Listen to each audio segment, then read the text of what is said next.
కాబట్టి దేవుణ్ణి తండ్రిగా గుర్తించినటువంటి వాళ్ళు, దేవుణ్ణి తండ్రిగా గుర్తించిన స్త్రీలైనా పురుషులైనా ఆయన పిల్లలుగా బాధ్యత కలిగి బతుకుతారు. బాధ్యత లేకుండా బరి తెగించాము అంటే ఇంకా సరిగా మనం దేవునికి కొడుకులం కూతుళ్ళం అయ్యామన్న విషయం మనకు అర్థం కాల. అర్థమైతే మన తీర్మానం ఎక్కడికి పోయిందో తెలుసా? ఇందాక నేను చెప్పిన కాడికి పోయింది.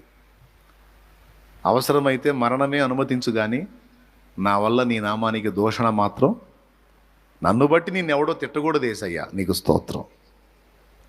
హల్లెలూయా. ఏది నా చెడ్డ క్రియల వల్ల నేను నిన్ను ప్రకటిస్తున్న దాన్ని బట్టి తిడితే అది వేరు, కానీ నా దరిద్ర పనుల వల్ల నీ నామం దూషణ పాలు కాకూడదు. కానీ కొన్ని ఫ్యామిలీస్లో ఏం జరుగుతుంది, కొన్ని కుటుంబాల్లో, కొన్ని సమాజాల్లో ఏం జరుగుతుంది, కొంతమంది క్రైస్తవులు అని చెప్పుకుంటున్న బిడ్డల వల్లే దూషణ పాలవుతుంది దేవుని నామం.